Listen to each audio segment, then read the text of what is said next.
Queue న్యూస్లో పనిచేయటకు senior video editors కావాలను సంప్రదించవలసిన నెంబర్లు 8688926084.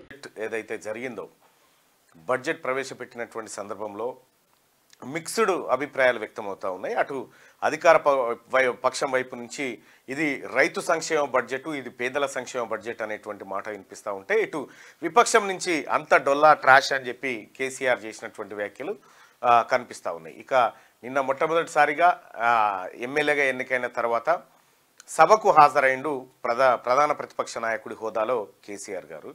సో ఆయన నిన్న మొదటిసారిగా మీడియా పాయింట్ కాడ నిలబడి ప్రభుత్వాన్ని విమర్శించేటువంటి ఆ పరిస్థితి చూస్తూ ఉంటే బహుశా ఆయన ఎక్స్పెక్ట్ చేసి ఉండడు ఈ రోజు నాకు వస్తుంది, ఇట్లా నిలబడాల్సి వస్తుంది అని చెప్పి. ఇంకా ఆడనే కాదు, చాలా చోట్ల నిలబడాల్సి ఉంటుంది సార్, మీరు ప్రిపేర్ అయిపోండి, ఎందుకంటే అనేకమైనటువంటి తప్పిదాలకు మీరు కేర్ ఆఫ్ అడ్రస్గా నిలిచిరు కాబట్టి అది తప్పదు. ఇక మూడోది, భారతీయ జనతా పార్టీ ఏమన్నా అందామంటేనేమో కేంద్రంలో ఏం జరిగిందో చెప్పుర్రా అని అంటారు. వాళ్ళు ఏం అనలేక కక్కలేక మింగలేక వాళ్ళ బాధల్లో వాళ్ళు ఉన్నారు భారతీయ జనతా పార్టీ నాయకులు.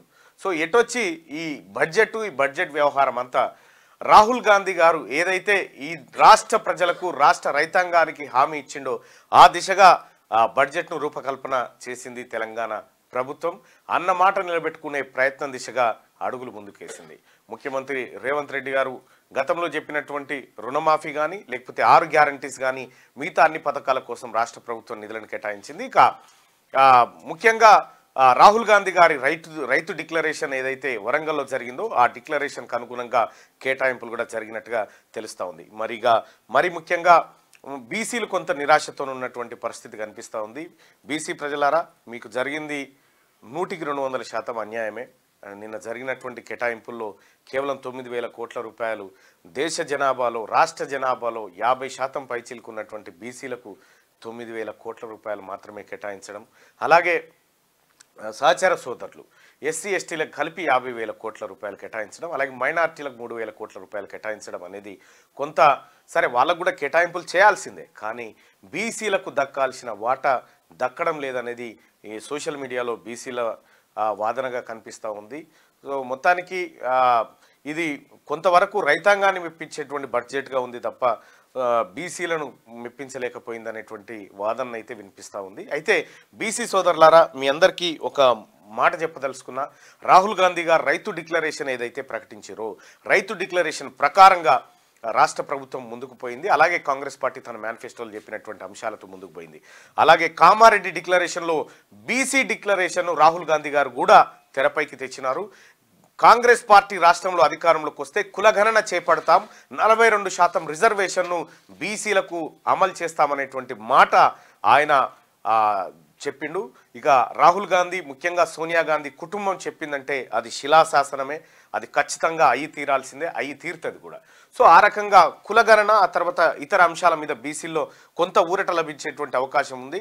సో ఎందుకంటే ముఖ్యమంత్రి రేవంత్ రెడ్డి గారు కూడా కులగణన వైపు అడుగులు వేద్దామనేటువంటి ఆలోచనతో ఆయన ఉన్నాడు. కులగణన నిర్వహించిన తర్వాతే స్థానిక సంస్థల ఎన్నికలకు పోయి బీసీలకు మెజార్టీ లబ్ధి చేకూర్చేటువంటి ప్రయత్నాలు చేయాలనేటువంటి ఆయన ఆలోచన కనిపిస్తూ ఉంది. సరే, ఏం జరుగుతుందో చూద్దాం. మొత్తానికైతే గతంలో మాదిరిగానే బీసీలు కొంత అసంతృప్తితో ఉన్నారు ఈ బడ్జెట్లో. ఎందుకంటే దాదాపు 2,90,591 కోట్ల రూపాయలు 159 కోట్లు 2,91,159 కోట్ల రూపాయలు ఏదైతే 159 కోట్ల రూపాయలు ఏదైతే బడ్జెట్ పెట్టిరో ఈ బడ్జెట్లో సగం వాటా అంటే దాదాపుగా 1,45,500 దాదాపు 70 కోట్లు ఇంత సంపద. ఇది బీసీల సంపద. 1,45,000 కోట్ల రూపాయల బీసీ సంపద రావాలి, కేవలం 9,000 కోట్లు మాత్రమే రావడం నిజంగా. సో వాస్తవానికి కూడా నాకు కూడా చదువుతున్నటువంటి క్రమంలో కొంత బాధ అనిపించింది. అరే ఏంది ఇట్లా జరిగింది, మరి బీసీ నాయకత్వం ఏమైనా రిప్రజెంట్ చేయలేదా, ఎందుకు ఎక్కడ ఫెయిల్ అయింది అనేటువంటిది సో నేను తెలుసుకునేటువంటి ప్రయత్నం చేస్తా. క్యూ న్యూస్లో పనిచేయటకు సీనియర్ వీడియో ఎడిటర్స్ కావాలను సంప్రదించవలసిన నెంబర్లు 8688926084.